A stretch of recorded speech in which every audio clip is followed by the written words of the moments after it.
You can grow veg in a garden regardless of how small it is, and the simplest way is in raised beds.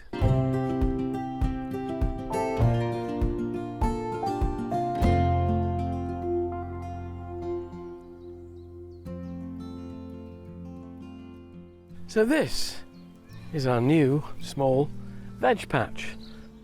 Little picket fence around it. There are 6 raised beds here, about 4 feet by 8 feet. That's 1.25 by 2.5 metres in new money. And the thing about raised beds is you don't have to bend down quite so low, but also if you've got rubbish soil, you can fill these with glorious loam, enrich it with well-rotted garden compost and manure. The beds are constructed from treated timber with stout posts in the corners and halfway along the sides to stop them bulging. They're about a foot high. They can be higher still if you want. You can use old railway sleepers or even new railway sleepers to make really solid sides.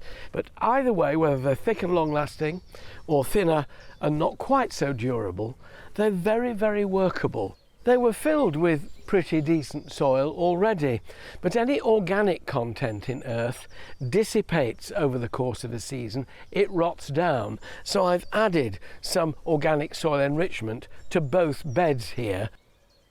This one, I found a couple of bags of topsoil, so I put that on there.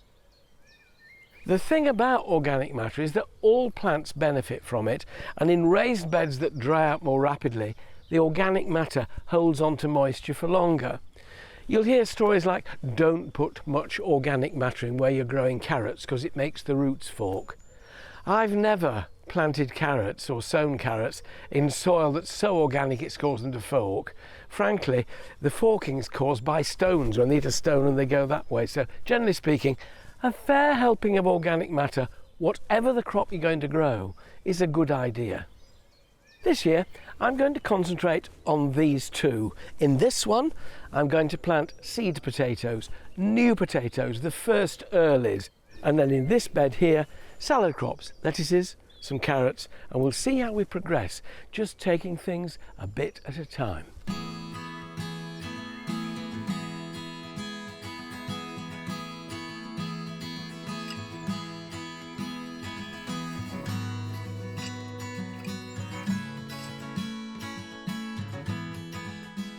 Now, seed potatoes are a cut above your average spud because they've been grown usually in the north of Scotland, places like that, and kept virus-free. So you'll buy them like this. It'll say on them very early variety or first early, and that just means they mature faster than the main crop varieties, which take several weeks longer and which store through the winter if you keep them cold and dark. But these come in a bag like this, and you'll see that one end of the potato in particular has little sprouts on it. This is called the eye end. They're always called eyes, you know, the bits on potato, and they're starting to sprout already. If you take these and stack them in egg trays like this, because then in a bright windowsill you'll get these little sprouts to grow, and when they're grown about half an inch or so, it means that you can plant them and they'll just mature that little bit faster. What you can also do, if funds are short, and you really mean, is you can plant a small potato like that, but if you get bigger ones, you can cut them in half and plant 2 halves of a potato, each with some sprouts on. So you plant your spuds in rows, and as the shoots grow and come up above the ground, you earth them up, you pull soil around them for 2 reasons. One, to protect those shoots which are coming up when frosts are still around, and the soil will protect the tender shoots from frost. But also, it will make sure that the potatoes that are forming on roots that come out of those spuds you're planting, the potatoes that form there will be kept in the dark. Garden line, ball of string and 2 canes. Stretch the garden line taut across the bed like that, and that marks your row. And you can see now that I'm going to take out a little trench here, and then when I've planted them again, I'll be pulling up the soil either side, so you can work out just how far apart you need your rows to be.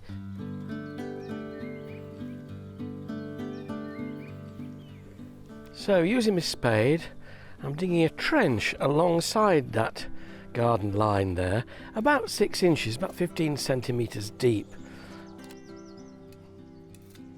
Putting the soil at either side of the trench so it's there waiting when I want to put it back. In the bottom of the trench, just to give these seed potatoes a head start, I'm putting some multi-purpose peat-free compost. Just make sure they get sent on their way. Then I space the seed potatoes between 9 inches and a foot apart. I've marked it with the variety Charlotte, one of my favourite early potatoes. Then use the spade, pull the earth back on both sides.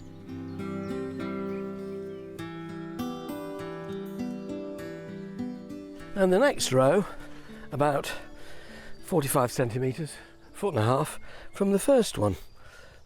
And I shall do exactly the same there.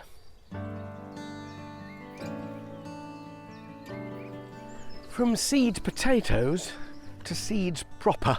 I've bought my seeds this year from a trusted online supplier, and I've already started off some annuals in the greenhouse that will be able to fill gaps in the flower beds. They do come in these hermetically sealed packets. That's important. They're airtight and fresh. They'll have been kept at very low temperatures, so viability is high. I'm going to be sowing here some lettuces, some carrots, some beetroots, and now as a demo, lettuce Little Gem, still one of my favourites, an old timer, and you'll get here packed March 2026. So by March 2028, so they reckon 2 years of viability. How do you sow them? Nothing could be easier. You don't even need a line on the raised bed. All you need is a garden cane cut to the right width.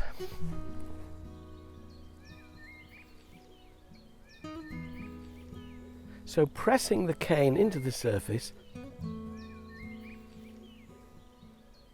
and then sowing the seeds thinly. What's thinly?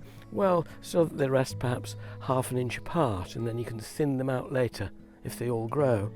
But just use your fingers, rather like salt on your fish and chips as we used to do before they had shakers, right the way along the drill, and then with your finger and thumb flicking back the earth just to cover it. Not too much, just enough.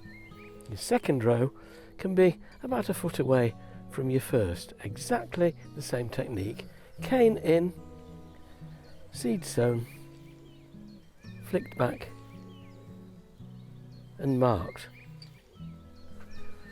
Now you can water the bottom of the drill before you sow the seeds, but I always like to water them in after I've sowed them. Really fine mist like this over the rows. Be patient, do it slowly, watch it soak in. And I knew that the ground underneath was moist already, so this is just adding additional moisture to go down and join that underlayer, if you like, and get the seeds to germinate. Seeds are remarkably tough, you know. They last sometimes for hundreds of years. They found wheat seeds in Pharaoh's tombs that would germinate. Now, the lovely thing about growing veg in raised beds, apart from the fact that it works and it's convenient, is that it looks so nice. Well, it does when you've got nice paths.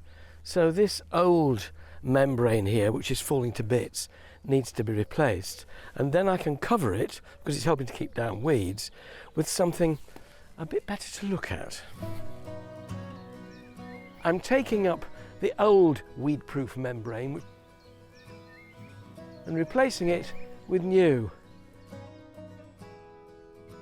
just to make sure it doesn't move. I'm fastening it down with these metal hairpins. I'm then adding a 2 to 3 inch layer of Woodchip, which will last for a good few years, a bit longer than bark.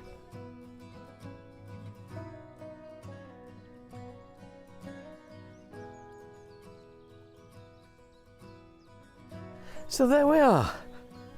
So as well as being practical, the membrane will keep down the weeds. This looks good. The entire kitchen garden is ready for the summer ahead.